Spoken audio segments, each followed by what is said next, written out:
How day and night came to be is more complicated than one might think. There are three versions of the story. The first briefly tells of a figure named Svalin, who rides in a chariot that pulls the sun. Below her is a shield separating her from the land and ocean, so the fire of the sun would not consume us. The second revolves around the very personification of the night, the dark and swarthy knot. Then there was Dagr, the personification of day. As these two went about their lives, Odin would eventually appear and bestow upon them their professions. He granted the two horse-driven chariots and sent them to ride around the sky, creating the cycle of day and night.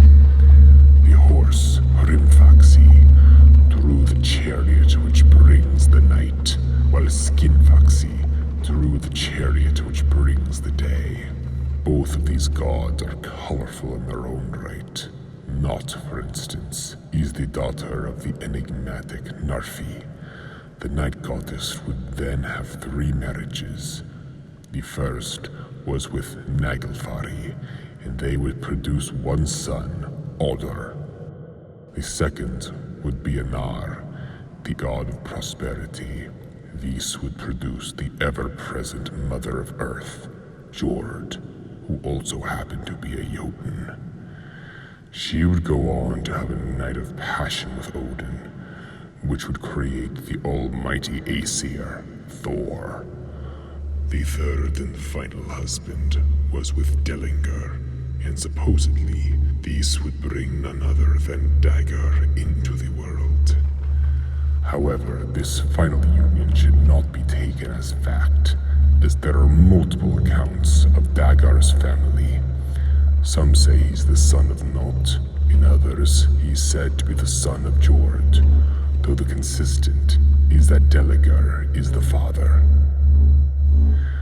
The final version of the story goes as follows.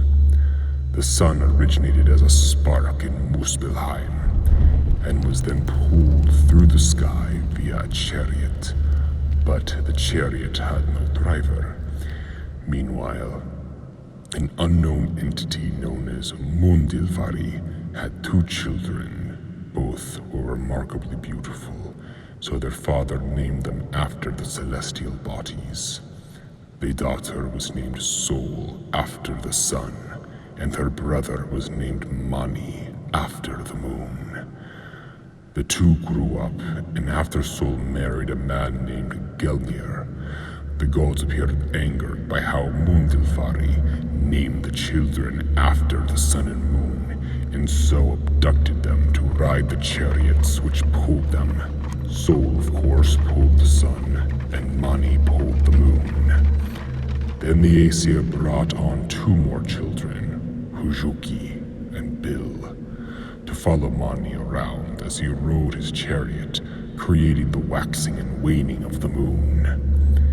Finally, as the sun and moon traveled the sky, two immense wolves appeared to pursue the siblings. Across the sky they would forever run, until finally Ragnarok came, and the siblings would finally be devoured. The names of the wolves were Skull and Hati, and they were believed by some to be the son of the almighty wolf Fenrir. However, this should not be taken as fact, due to contradicting sources. However you wish to interpret these stories is all up to you. You decide what's true and what's not with the information given to you. And these days, true fact is hard to come by. Some would go to extreme lengths to get it, like Odin when he visited a certain well, the subject of my next tale.